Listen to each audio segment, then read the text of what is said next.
pinapapunta ka dito ng advisor mo, alam mo na lang kung bakit. Hindi ka nung pumapasok sa klase niya, anong tayo na? Sir, bali po dyan, kaya po hindi ako nakakalan ng klase.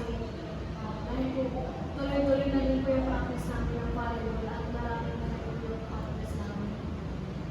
Kung hindi mo kayang i-manage yung time mo, bakit ka pa nag-volleyball? Volleyball din po kasi yung pinakahingit ko. Dahil iintindihan ko na gusto mo talagang mag-volleyball, pero mahalaga din ang pag-aaral mo. Kaya dapat kailangan mo talagang i-manage yung time mo. Magkaroon ka ng respeto sa sarili mo, sa mga ginagawa mo.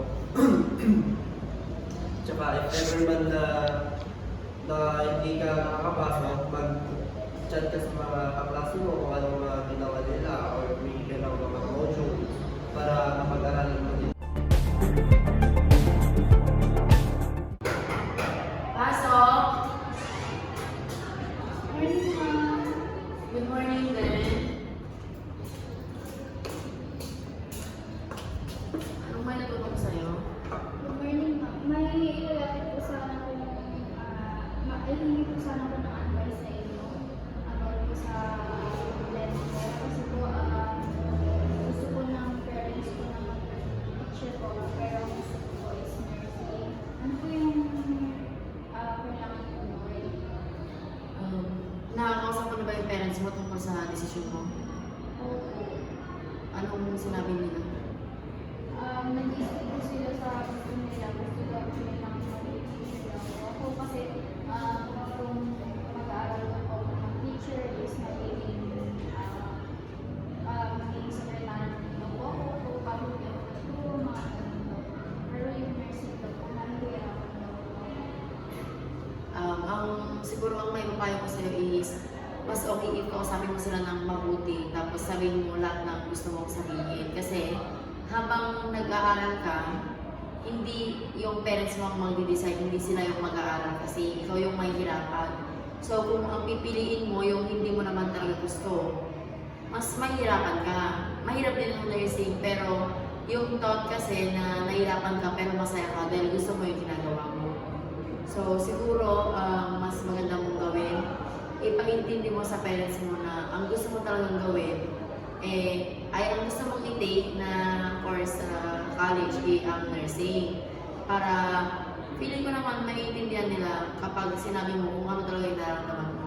Kasi in the first place, ikaw ang mag-aaral. Tapos sabi mo na lang sa kanila ng mabuti tsaka maayos. For sure maiintindihan ka nila.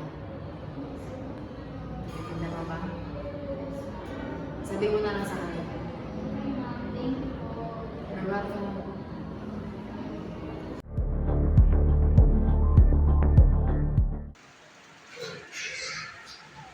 Morning po, ma'am. Morning.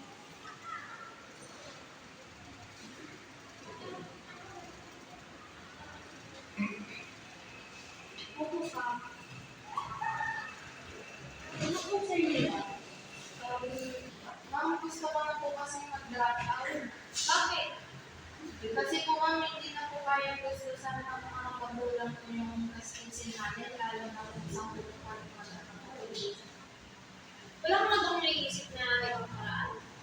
Ma'am, sinubukan ko naman po mag-work na maging working student. Kaso nga po, hindi ko po magagawa ng maayos yung mga activity dito sa school. Hindi ko rin naman po mabitawan yung trabaho ko kasi yun ang din naman po nagpapaaral. Kung bibigyan ka ng pagkakataon para ipagpatuloy mo yung pag-aaral, i-grab mo ba ito? Yes, po. Okay. So, sa school natin, meron tayong offer din, scholarship. Minimaintain din natin yung grades na tatlo. So, minimaintain natin ay 85. So, kaya mo ba ito? O para makatulong sa pag-aaral mo para hindi ka na mag-drop. O kung malaking tulong na rin po yung kanya sa magulang. Okay. Antayin ko na lang na ipasa ko dito yung grades mo para makita natin para may process na rin. Hindi po, ma'am. Thank you.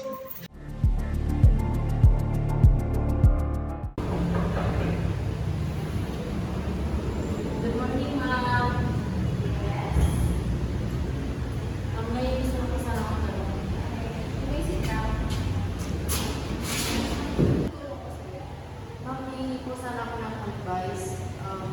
po kasi lumipat ng school.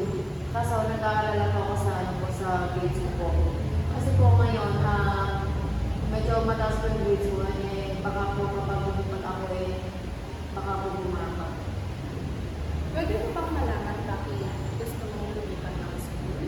Kasi sabi mo maganda na ng yung grade mo. Kaya, bakit gusto mo pumunta sa ibang school or nag-transfer? Gusto ko, bukod po sa environment na gusto ko, gusto ko rin po mag-challenge sa You want to challenge yourself. Pero natatakot